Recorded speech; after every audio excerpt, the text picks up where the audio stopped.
The following is a production of DallasCowboys.com and the Dallas Cowboys Football Club. How about them Cowboys? Yeah! Go Cowboys! This is Talkin Cowboys. Streaming live from the Dallas Cowboys World Headquarters at the Star in Frisco. C.D. Lamb, touchdown. End zone, Jake Ferguson. Prescott keeps it, and he bangs it in for the touchdown. And now your hosts, Isaiah Stanback, Patrick Walker, Josh Rodriguez, and Kyle Yeomans. It's an off-season edition of Talkin Cowboys presented by Black Rifle Coffee Company, live from the Star in Frisco, Texas, and the SWPC studios. Welcome in, everybody. We've got the whole cast and crew ready for you to rock today with Patrick Nosey Walker, Josh Rodriguez, Isaiah Stanback, Chris Beam in the back. I'm Kyle Yeomans. Welcome in, Cowboys Nation, to the 2026 NFL offseason, as the 25 campaign is in the books like Stranger Things 5. Hey. And we are moving forward with this Cowboys organization. I like those words. You like those words? Whoa. Words. Why don't you I thought you were going to say I don't like those words. We're moving on. The offseason. Yeah. It's the offseason. But we could be in the playoffs. We could be in the playoffs, Kyle. Be trapped in the upside down at the moment. I'm being controlled by Vecna. At the moment, right? At the moment. However, I think they might have gotten the mind flare out of here. Oh, is that correct? Might have gotten the mind flare. I hate comparing Matt Eberflus to the mind flare. Let me be very clear. He was never that powerful. That's one. fair. That's and fair. Two. So would you call him? Was he just a Demogorgon? Yeah, whatever it is. Just a Demogorgon. Yeah, I'm. I don't know. He was a little bit worse than a Demogorgon. Yeah, he was a little bit more performance-wise. I don't want to a little less effective, but not by much. Okay, Yeah. fair. So that leads us right into the breaking news. First of all, for once, Thanks Cowboys for letting it happen before the show. Yeah, Cowboys delivered some breaking news before Talking Cowboys got. What happened? So Matt Eberflus was fired. Thought that was a rumor. Period. No, Nope. it's not a rumor. It's confirmed. It's absolutely confirmed now. confirmed and official. if you've checked on DallasCowboys.com. Yeah. Exactly. Or even just checked your push notifications that my good friend Josh here sent out after the breaking news article. You didn't push it real good. You got to turn your notifications on, brother. Yeah, I'm not a big notifications guy. Yeah, me neither. Do it. Cowboys took all of 2 days following their disappointing 7-9-1 finish, which included another embarrassing defensive outing against the Giants to get there. I thought it was going to take 10 to 12 days to review everything. It was never going to take 10 to 12 days. 10 to 12 days until they find a new defensive coordinator, maybe. You had about 18 weeks to figure that one out. But no, he's saying that because I saw that kind of circulating on Twitter, and I tried to debunk it yesterday because a couple of followers were like, "Hey, no, see, is this timeline true?" I was like, "That's not a thing." Well, Coach did say it's going to take about 10, 12 days to review some That stuff. was never a thing.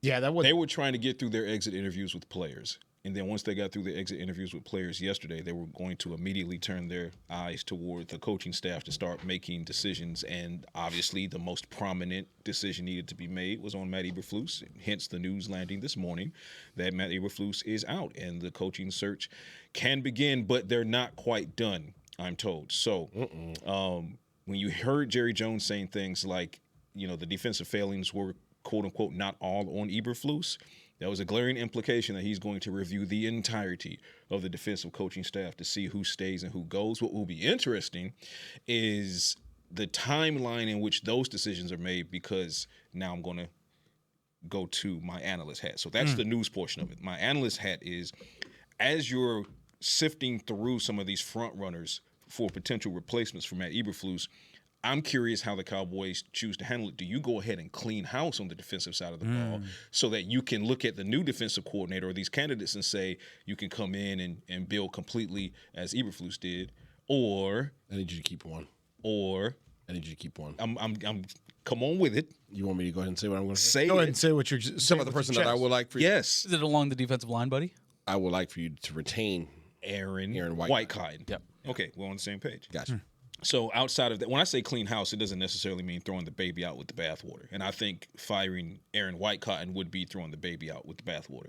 But we've talked about it on several occasions here on the show. There are other position coaches that absolutely have to be a part of that discussion. We talk about the lack of development with the linebackers core, for example. We know that the cornerbacks were ravaged by injury. However, there was still lack of development there, Reddy Stewart notwithstanding. So there are position coaches on the defensive side of the ball that are going to be under heavy scrutiny over these next several days. And your most valuable acquisition that you picked up on your roster this year plays what position? Defensive tackle. Yes. Got you. And he, I'm not going to say mainly, but I would say a big reason why you sought after him was because of who? Aaron Whitecotton. Got you. Yeah. As is the James Houston acquisition, right? As was, pushing. Well, once they decided they were going to trade Micah, initially trying to include Quentin Williams, because that was the initial try for Micah Parsons. They called the Jets and They said, wanted him hey, from the beginning. yeah, we wanted Quentin Williams, who was senior Micah Parsons. At the time, the Jets were like, no, it's not going to happen. So Kenny Clark comes here, and then fortuitous as it might turn out, the Jets were open open season, I should say, for Quentin Williams and the Cowboys mid-season. So it worked out in Cowboys' favor. Also, but, yeah, fortuitous Jadeveon Clowney. Also. So, yeah, I'm two. Right. Wow. Yeah. Wow. That's very nicely done. Sir. That might be the best pun we've had all year, and it's crazy. Just saying. Filthy work. Had to get All it in. 2026. Filthy work. All of it. Kyle. Yeah. Had to get it in. Well done, dude. Well done. job. So Matt Eberflus is out, and everyone else is under review. It's going to do it for us here on Talkin Cowboys. Yeah, That's it. It's all Glad you downhill. joined us today. It's all downhill from there. So yeah, fourth defensive coordinator on the way in as many seasons. That's crazy to me to think about. And I think it was the right decision. We had this conversation before. The adjustments that you anticipated from a guy like Matt Eberflus, who has been around the league, who has skins on the wall, who has obviously had a reputation around the NFL, you anticipate some level of adjustment as the season goes on. That's where I feel like he faltered. Absolutely. Because we've talked about the personnel. The personnel's not good. And if you're sitting at home as a Cowboys fan and you're watching this defense and you think this personnel is good enough that just with one defensive coordinator and a new staff, they're going to be up and ready to go for 2026, you got another thing coming because they got to make some significant changes in the personnel element as well. But the one thing from Matt Eberflus's standpoint is when he came in, saw what he had in training camp, thought he would have a guy named Micah Parsons outside, and then said, don't worry, we're going to move on from Micah Parsons, but I can scheme up pressure. And then through 17 games of NFL football, you failed to scheme up pressure for the most part. I know there were a couple games where they had pressure, but you failed to scheme up pressure. The secondary faltered because of it. The linebackers faltered because of it. Your defensive tackles, you traded for two dogs on the inside, and you arguably have two defensive tackles that would be in the top 10 or 15 at the position in the NFL. That was the one strength of your defense. But you still couldn't adjust to make any sort of leeway. That's my lasting impression of what Matt Eberflus was here on this Cowboys roster, because I think Eberflus is a great person. I think he's a good man. I think he's a solid coach. But a coach needs to make adjustments, and in 2025, he did not do that. And that lack of adjustments extends to the fact that he was too rigid in scheme over personnel. Mm-hmm. So he's very clearly a guy that says, my scheme doesn't matter what the personnel is. That doesn't work at the NFL level. I said this to Tom Yarsh before the show. I said this might be a situation where he needs to take his talents to the collegiate ranks where you can recruit for your scheme. But you have to be able at the NFL level to go into a situation and say, this is who you got. This is what I'm going to do based on who you got. And these are the cards I've dealt, and this is the scheme that is going to best suit that personnel.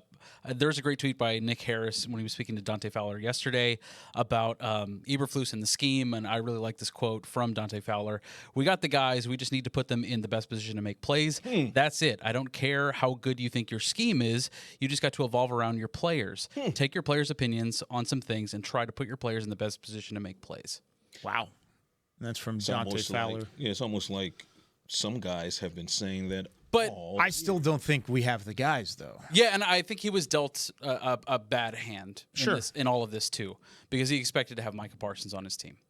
And granted, that didn't happen. The decision was made unanimously, they said. They said. I mean, that's what was reported. That's what they said. Sure. So I'll leave it there. But obviously, that's going to hinder what you're able to do as far as pressure goes, as far as scheming of pressure goes, when you don't have an all-pro pass rusher like Micah Parsons. And granted, I think ultimately it's going to be for the best because of the players that you're going to get. I mean, like we talked about, you get 2 1s, Quinnen Williams and Kenny Clark. I think that's an excellent trade in my opinion. But it's now it would be 1-1. Kenny Clark and Quinnen Williams. That's true. But still, that's 3 guys that you would argue are going to make a magnificent impact on your defense for years to come. And it's not all going to one player. No. You can spread it around a little bit, which I think ultimately is going to be fortuitous for us. But you have to have the right scheme like we're talking about, and you have to put your players in the best position. We talked about safety, that position, all year long, and how they were not set up for success the entire year. When you look at the players that these guys are and literally putting them out of position all year long, that is the problem for me. Yeah. Corey Isaiah is not going to fly here today, sir. Listen, I've spoken on this all year long. Yeah, what have we not said about this? I mentioned it early in the season that they don't have the guys that fit Matt Eberflus's scheme. Mm-hmm. I mentioned that what he was doing was the lack of adjusting to the talent that you have on a roster. Mm-hmm. Mentioned that. Yeah. We mentioned the lack of execution on basic schemes that he was trying to initiate. Because the guys on the field just weren't able to do it. Simple stuff. So that was not all Eberflus. This is not all Eberflus. Eberflus is responsible because it's his unit. Yeah. This is not all Eberflus. To the point that we're talking about, there will be roster changes. Yeah. And you have to adapt your roster to the scheme that your coordinator is bringing in. I don't care who you are. I mentioned it early on. These are Dan Quinn guys in a Matt Eberflus system. Doesn't work that way. You can't ask safeties just because by position they're supposed to possess certain capabilities. You can't ask them to do things that traditional safeties would do if that's not what they can. If that's not in their wheelhouse. Yeah.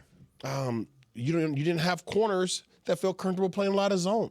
You had press man corners. You're asking them to play soft now. Mm-hmm. Yeah, can they do it? Yeah. Are they going to do it to the level that they need to? No. You didn't have pass rushers. You had 2 gap guys. Yeah.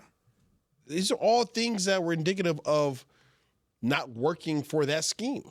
So, I mean, it's not an all Flus thing. It's unfortunate that he is no longer with the Cowboys. He's a great human being, great father, all those things, great person. But it was a combination of lack of adaptation by him and a lack of execution by the players. And ultimately, it resulted in him no longer being here. And that sucks, right? But we all saw it coming. Yeah. And we knew that there had needed to be change. But this organization, call a spade, this organization has not done what they've needed to do in terms of being aggressive enough at the coaching ranks to get the guy that they need to get in here and change things. They have been throwing stuff against the wall and hoping that it sticks. I repeat, there is no salary caps on coaches. No salary caps on coaches. Go get somebody that you know what the heck they are. And that when that person steps in, as soon as that person's name is mentioned, there are going to be players that say, ooh, either I can get with that or I ain't getting with that at all because I know all that's required to go play for that person. In or out. Yeah, listen, in or out. Yep. And there's only a handful of names that you can mention that are those type of guys. Yeah. And I've said it before. You guys know who I've stood on the table for stating that I would like. Outside of that individual, everybody else that you would mention that is in that realm is most likely up for a head coaching position. Mm-hmm. They're not going to make an adjacent move. They're not going to come over here because you're the Cowboys and you have the star. You're either going to get that guy or you're going to settle for somebody else that you are hopeful can execute what it is that you're hoping to get done on defense. There are 3 things I want to mention with the last 3 head coach or defensive coordinator hires. They were all guys with established track records as defensive coordinators. Yep. Dan Quinn, Mike Zimmer, Matt Eberflus. Track records as defensive coordinators. Went to become a head coach, had limited success, but for the most part, failed. Especially with Matt Eberflus, he never really had any limited success. Zimmer had some limited success. Of course, Quinn led the Falcons to a Super Bowl and lost in that 28-3 game. All three of those guys had that. They brought them back on the back half of being a head coach, returning to be a defensive coordinator. One of them worked out, Dan Quinn. Mm-hmm. Two of them did not. So I would argue they've gone with people that they feel like they do know about, but there's been a buffer in between. They've felt like, oh, Dan Quinn, Mike Zimmer, and Matt Eberflus have all been successful as defensive coordinators enough to be hired by another NFL organization. Because of that, they felt like they said, all right, they're going to be successful as a defensive coordinator now in this league. So my question to you becomes, when you're talking about a sure thing, does it have to be a current defensive coordinator that's had success, or is it going to be another guy who was once a head coach and has had a buffer in between his time of being a coordinator in this league? I have a name. Okay, let me backpedal a little bit. Mm-hmm. Dan Quinn had a lot of success here as a defensive coordinator. Yes, he did. He did. Dan Quinn became a head coach once again because of the success that he had here as a defensive coordinator. Dan Quinn's defense would have been dang near perfect had he had the personnel he needed on the defensive line. Absolutely. So that was a personnel thing. Yes. No questions there. Completely agree. He left here because he took a better opportunity. A head coaching job. Head coaching job. Yeah. Since then, no. Mm-hmm. Since then, no. Since then, you took you got Zimmer. You got Zimmer who hadn't coached in a minute. Right.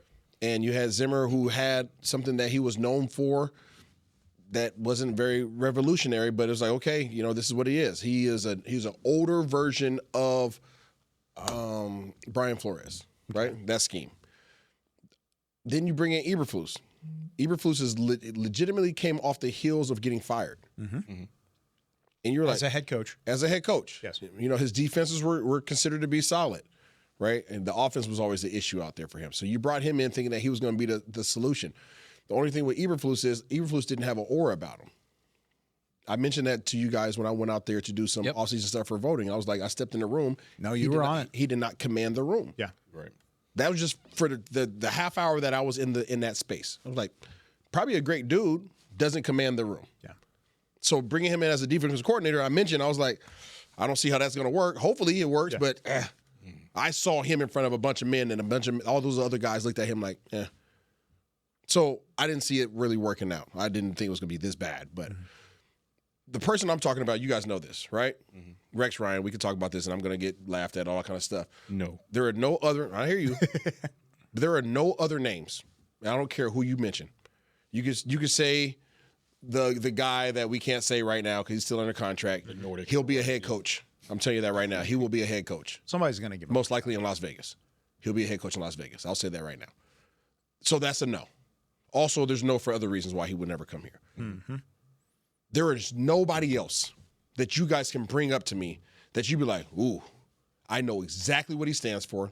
I know exactly the type of players that you have to be to play for that guy.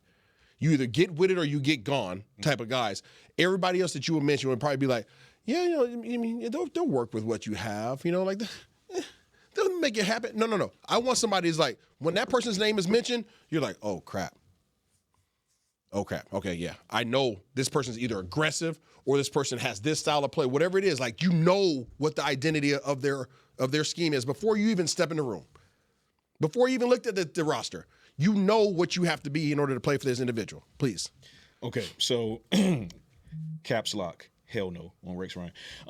And for reasons that I've said before, you don't get grace from me after, because what are you talking about, right? You're saying, like a buffer has existed, et cetera, et cetera. Yeah. What buffer is thicker than a 10-year hiatus from coaching? Like, yeah, you just criticized Mike Zimmer for coming off the couch. Exactly my point. So quite some time. Let me continue. I was never impressed by him. That's fine. Fact of the matter is, 10 years gone does not imply to me that you can hit the ground running. And 4 defensive coordinators in 4 years, you need someone who's going to come in and hit the ground running. You don't need something, Rex Ryan needs 2 to 3 years to get it going. Nope, not going to cut it, right? Cowboys, Obviously, you're 4 for 4. You're Wendy's, right? Your value meal at Wendy's right now. Not a sponsor. So, now, granted, my front runner, I can't say the name, again, of the Nordic variety. Right. We'll just leave it there. I feel like Aura commands the room, but likely will go and get, a promotion somewhere, okay? From there, because whether you like what's behind that option or not, you got to discuss those options, right? There's a guy in one of the cities in Ohio. I can't say the name, but he commands a room. Columbus, Cleveland, right, it could be anywhere. It could be anywhere. He commands Miami, Ohio, respect from his locker room. I think we can agree to that. Now, to a lesser degree, as far as having that doggish aura, a little bit more of a subdued aura, but still gets buy-in immediately. Jonathan Gannon, who also has, we can say his name because he was fired. Jonathan Gannon has familiarity with, guess who? Clayton Adams on the other side of the ball, okay? He's also not of the old guard. Rex Ryan, old guard. Mike Zimmer, old guard. Dan Quinn, still effective, but old guard. Matt Eberflus, old guard. Here's Jonathan Gannon right there in that sweet spot of the Brian Schottenheimer, the Clayton Adams. That would make a lot of sense. So much. He's had success in this division recently. With whom? The Philadelphia Eagles. Doesn't he have a ring on his finger because of that defense? Did he? I believe he does, right? Was he there in 2017? Wasn't he? Hold on. It wouldn't have been. It wouldn't have been last year. No, it wouldn't have been last year. Yeah. Okay, fair enough. But he coached one of the best defenses in the league. He at least went to consistently the Super Bowl one of the best defenses in the league. Yeah, and I think he took him to a Super Bowl. He did. Yeah, that's what I'm. Okay. Yeah. So, and in that space, that defense that he coached to being one of and often the best in the league. What did they have? They had dogs up front, right? They had Jordan Davis, and they had Jalen. Okay, so now he's coming into a situation, and we're just speaking of Gannon. Doesn't mean that he's going to be the guy, but this is me offering him as a candidate. Those pieces are already in place here. Quentin Williams, Kenny Clark. We can talk about Osa. Solomon Thomas, he's here on the contract next year. Those pieces are in place. Jonathan Gannon knows how to get the edges where they need to be as far as talking to the front office, personnel-wise, because they're going to have to do some edge work. Dante Fowler, free agent. Don't know that you should bring him back. Bring Jadeveon Clowney back. Sam Williams, not so much. You see what I'm saying? You have to develop Ezraku. Go back. Linebackers. He knows how to coach linebackers. That's one of the best things they did in Philadelphia, and still to this day do in Philadelphia.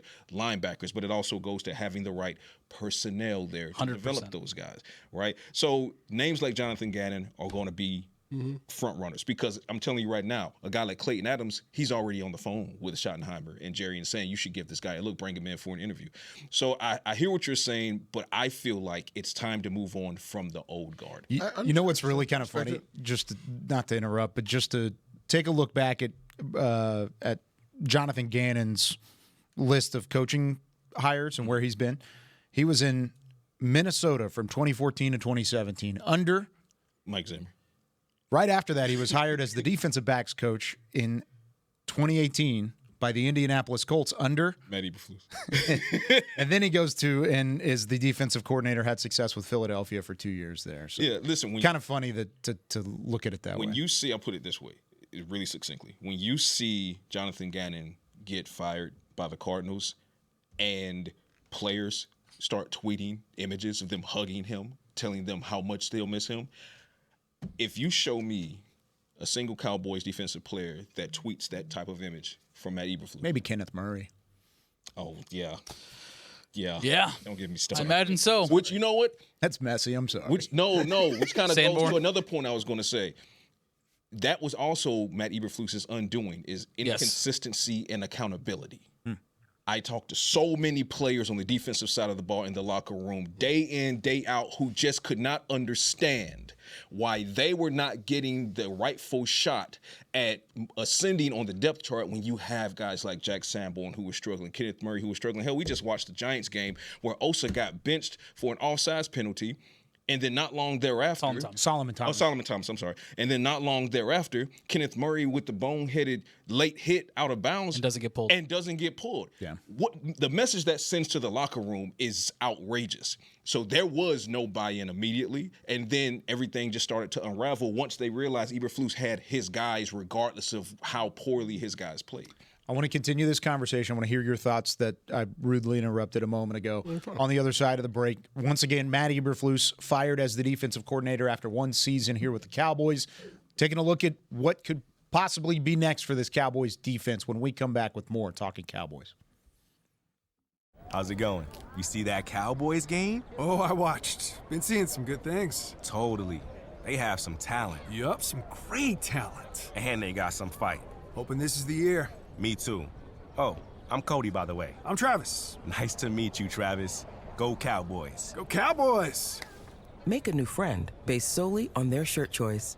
What would you like the power to do? Bank of America, the official bank of the Dallas Cowboys. Copyright 2025 Bank of America Corporation. Cowboys fans, we've got big news. Black Rifle Energy is now available at Texas 7-Eleven stores. And for a limited time, you can score 2 cans for just $6 at participating locations. These cans pack a serious punch, 200 milligrams of caffeine, veteran-crafted flavor, and the clean energy you need to power through those long days. So the next time you roll into your neighborhood 7-Eleven here in Texas, grab that 2 for $6 Black Rifle Energy deal and fuel up the American way. Black Rifle Coffee, America's coffee. Every day begins with a promise to work hard and to build a future. That's why we're here, providing the tools, expertise, and John Deere equipment you have relied on for generations to help you get the job done right. We're with you. That's our promise to you, because no matter the project or the challenge you're facing, We're with you! We're united! At AT&T, we guarantee our network so you can talk college football with your BFF while taking Buster to the vet. Hey, yeah, I can't believe he ate the whole thing of chicken wings. And I can't believe we're staging a comeback. Touchdown! Yes! Staying connected matters. That's why in the rare event of a network outage, you'll automatically get a bill credit for a full day's service. For wireless downtime lasting 60 minutes or more caused by a single incident impacting 10 or more towers, must be connected to impacted tower at onset of outage. Restrictions and exclusions apply. See att.com/guarantee for full details. Back to Talkin' Cowboys.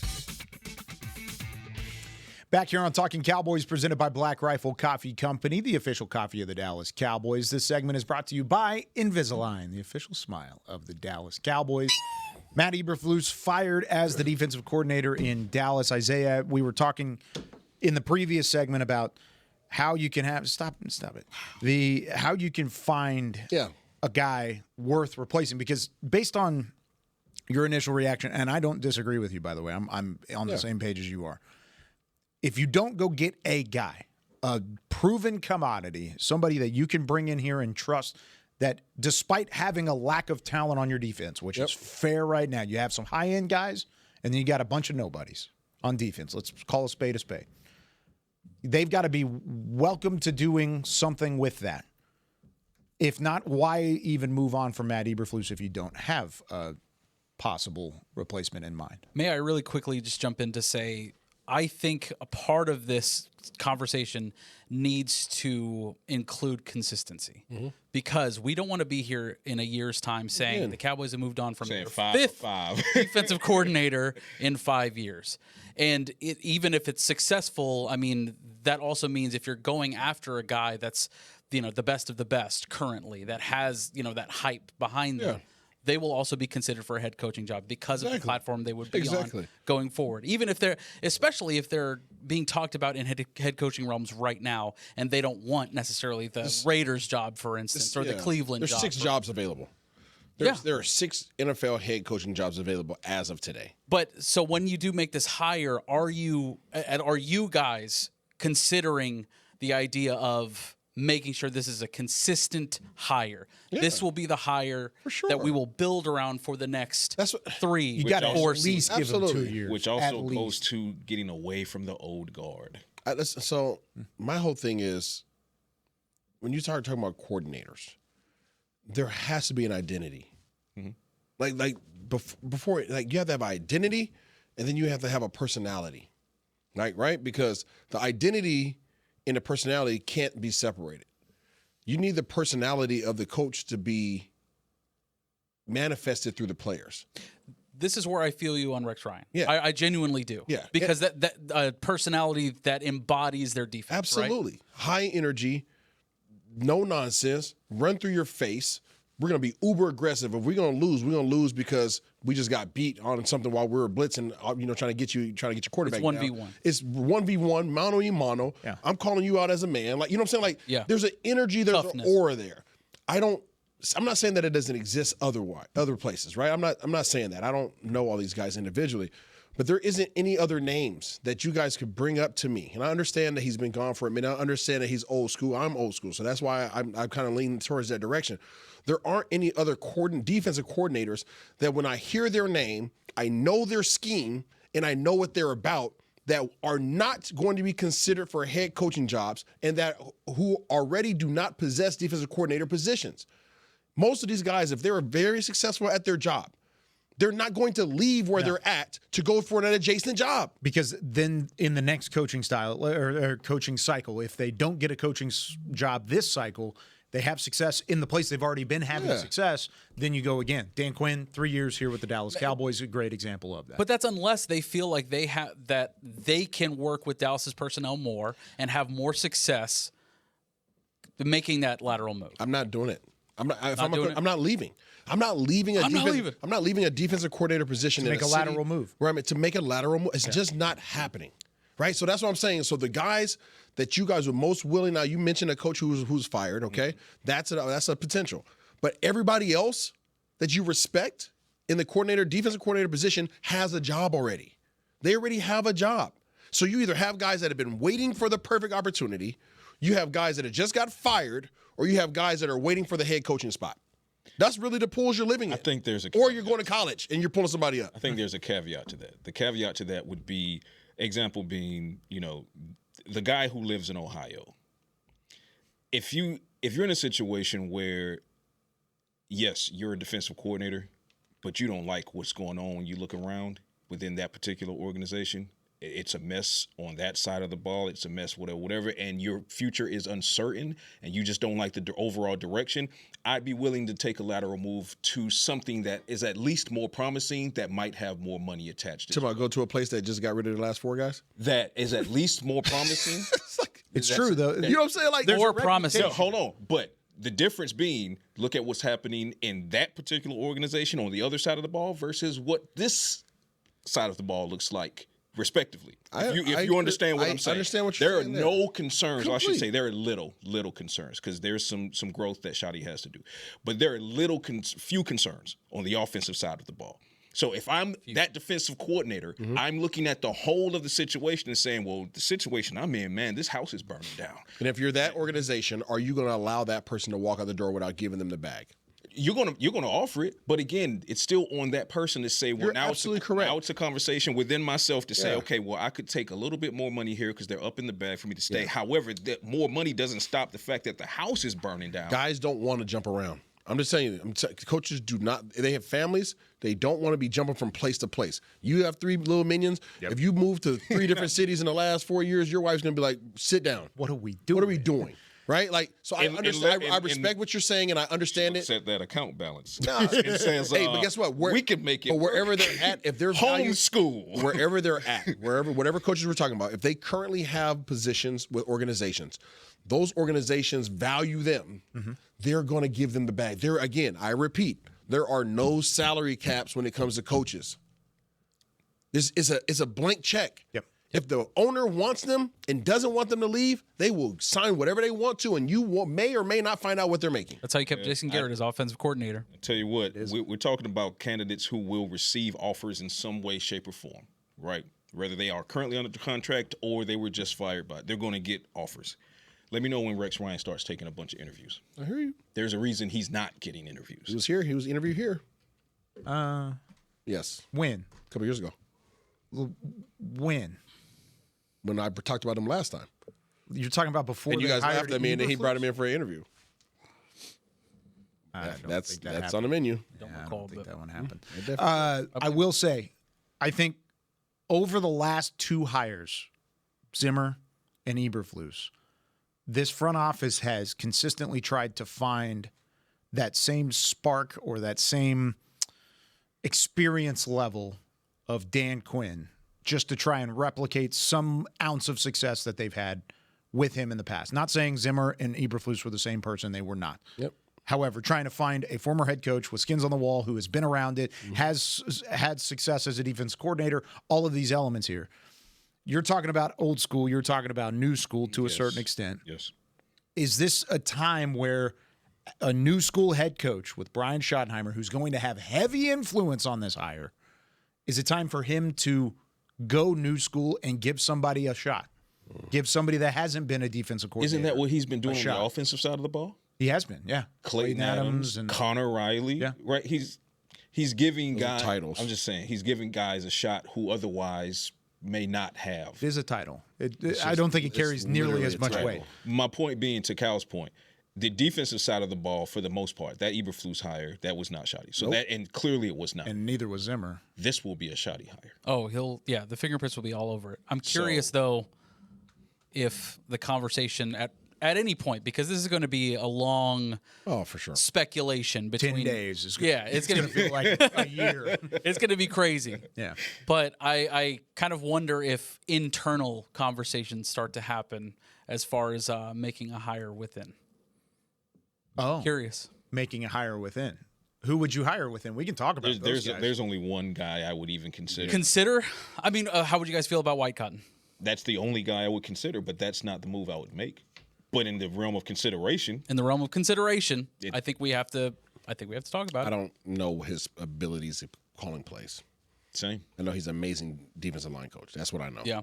I can't. And you want to keep him like there? Again, just like all coordinators aren't head coaches, all position coaches aren't coordinators. So I can't speak to him and his abilities. Yep. I just know my biggest thing, again, when you mention a person's name, do you know the style of play that you're going to get? You do know the style of coaching you get with White Cotton. Oh, that's for sure. And let's remember, Shoddy wasn't in the head coaching conversation whenever we had it, and then they had internal conversations last year. And guess who became the head coach? I'm just saying. And the person that I'm talking about, White Cotton, would fit in great with that person. Yeah. There's also a defensive backs coach that was here for a little bit of time that left and went somewhere else. I can't say his name because he's under contract somewhere else. We've talked about him on the show a couple times. Pretty happy right now. Would you even think about that possibility? That's not a lateral move. We thought about it last year. That would be a promotion. Yes, it would. Would you think about that? And would you know what type of style of play you would get from a guy, let's say, that's on the Chicago staff? Not when they're responsible for the entire defense, I don't. Okay. That's what I'm saying. Like, guys are great position coaches. I don't know, and none of us know, what they would look like when they turn on Madden. Yeah. You know what I'm saying? Like, when you're responsible for all three levels, it's an entirely different thing. Yeah. You have to have a scheme for all three levels. You can't just speak to your position of excellence. You have to speak to the linebackers. You got to say, the linebackers, I need you guys doing this because this is what I need you to play. I need your defensive line. I need you guys, interior guys, to play like this. Your defense is like, you're commanding the defense. It's not just I get this title and I'm like, all right, position coaches, make it work with what I'm trying to do on the back end. Like, you have to know exactly all three levels through and through. Let me be very clear. I don't think that's a possibility, nor do I think the front office or Brian Schottenheimer would want that as a possibility. I'm just putting out a feeler for what that would scenario, because the guy that was buddy with him while he was here just left and got cut because of how much he was buddy with him. Jordan Lewis too. I think like at this point it's a different defense than he left. Great point. Yep. It's so I don't think totally that's different identity. But he just went to a defense that wasn't the same defense, and he's not the coordinator. Who's the coordinator? But I understand what you're saying. But this circles me to your point, right?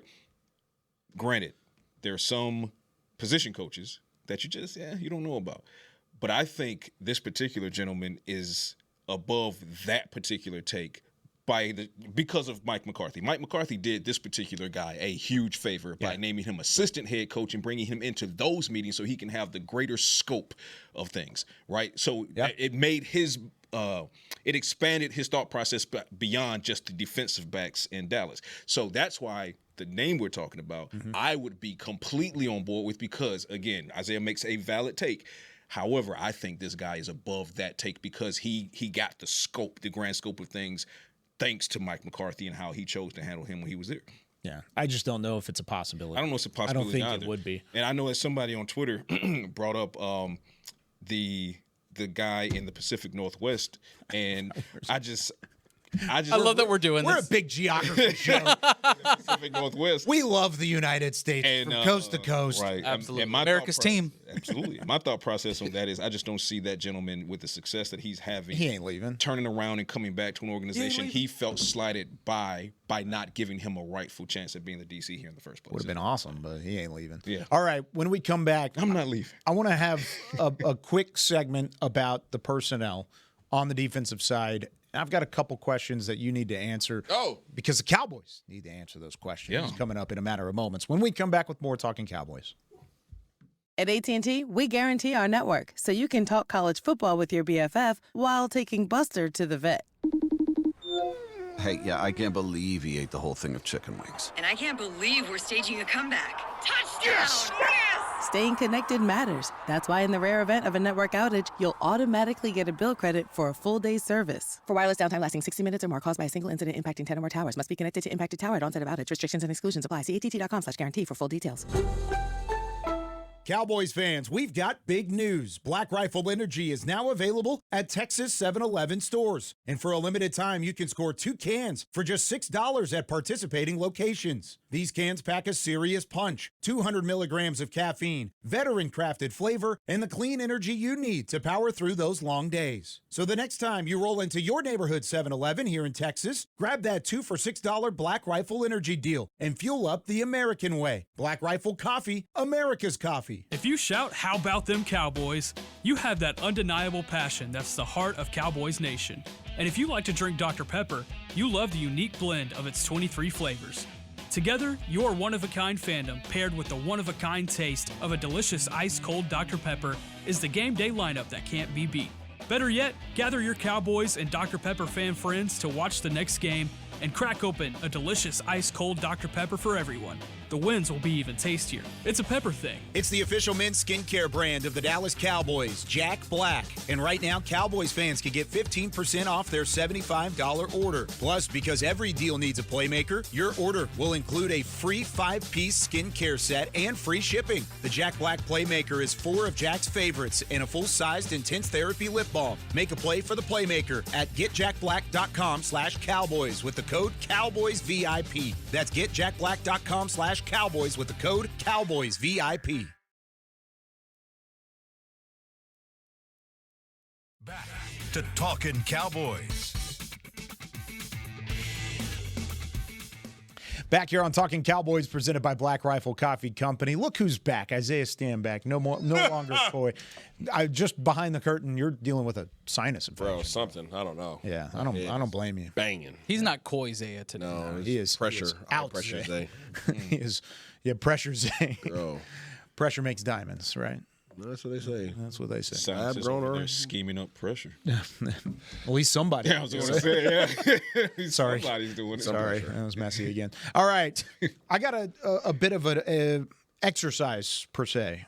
I'm going to name starters on this defensive side of the ball. Okay. From 2025. Already? Okay. I want you to tell me 2 things for each of these names, and we're going to run through this pretty quickly. If you want to stop and debate over a player, let me know. Number 1. Would you bring them back and be a starter? Should they be a starter next year? Let's rephrase that. Should they be a starter for this team next year? Okay. 2, would they be a starter on any of the other, all 31 teams out there? This will be fun. All 31 teams. All right. All right, starting, I'm just going to go down the list here. I know he's not an edge rusher, but I'm just going to throw him out there as 3 defensive linemen. Osa Odigizua. Yes. Yes. There you go. Yes, yes and yes, right? Yes.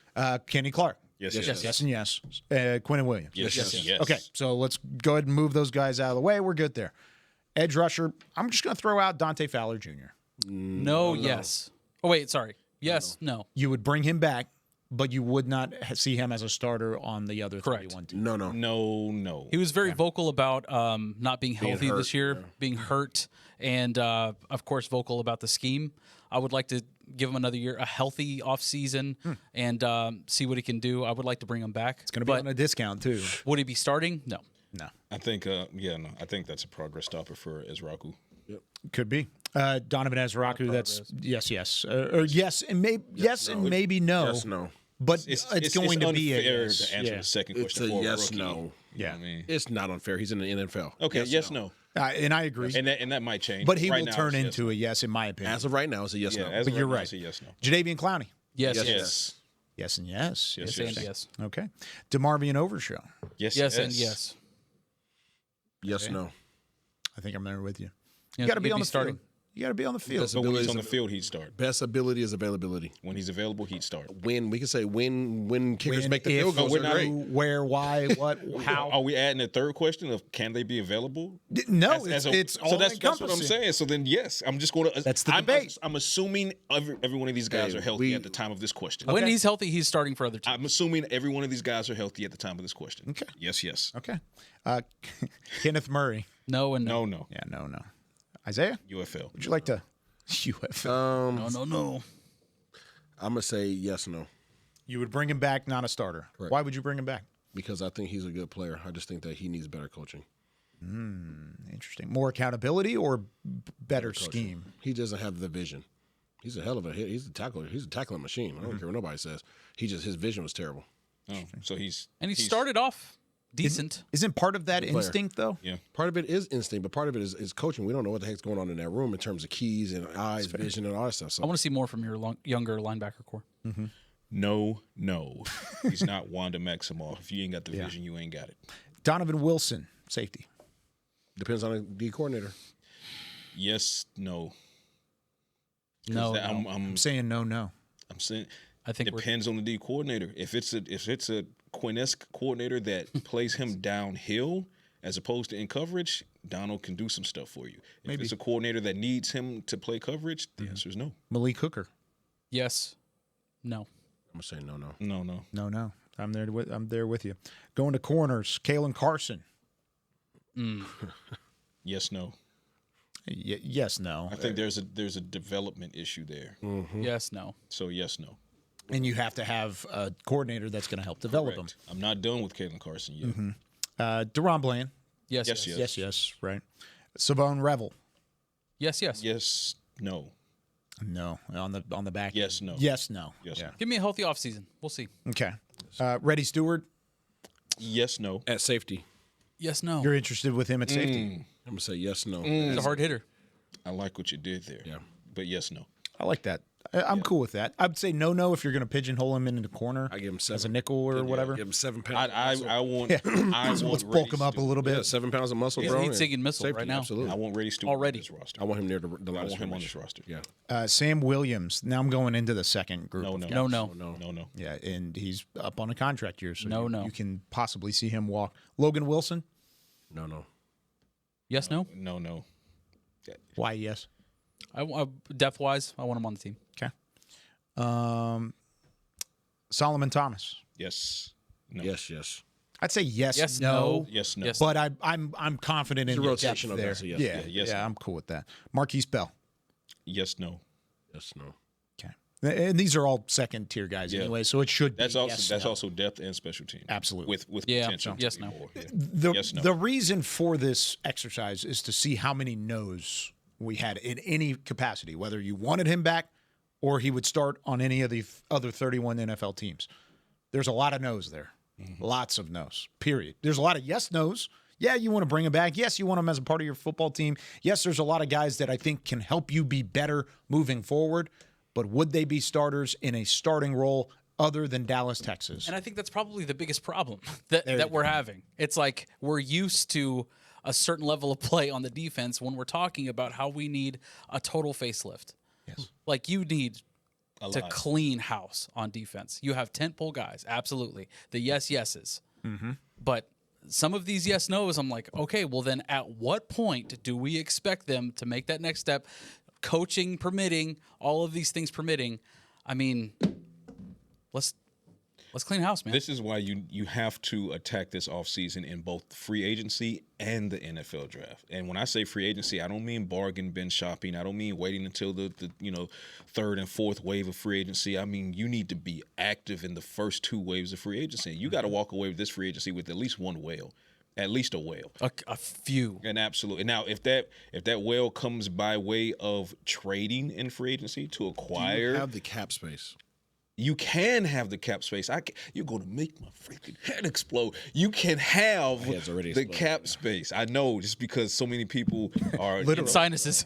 Yeah, that's true. So many people are like, "Oh, they're over." You can have the cap space even after you sign Jordan. You can have the cap space. Pickens, and please do not rely on the draft alone. You can have everything you can to change this defense. You can have the cap space. I mean, there are so many ways to have the cap space. There are restructures They're preemptive extensions like on Kenny Clark and Quentin Williams that frees up money immediately, things like that. You can get it done. And if you trade for a whale, you can then rework the contract with said whale once you acquire him. There are so many ways to do it. I don't want to talk about pie unless it's sweet potato or key lime. Right now, you are projected to be $33 million over the cap in 2026, which is the worst number in the NFL. So I just want to put it out there that comparatively, didn't we have the best before, or one of the best? No, you have $23 million of cap space now, but you can roll that over, so it'll help. I'm telling you, you can. There's ways to maneuver it. Make it enough. This is the first off-season episode. We got a long way to go.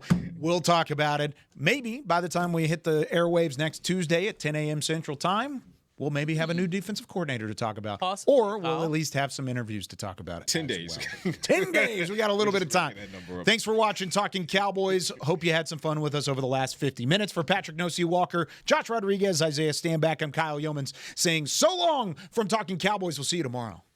This has been a production of DallasCowboys.com and the Dallas Cowboys Football Club. How about this, Cowboys? Yeah!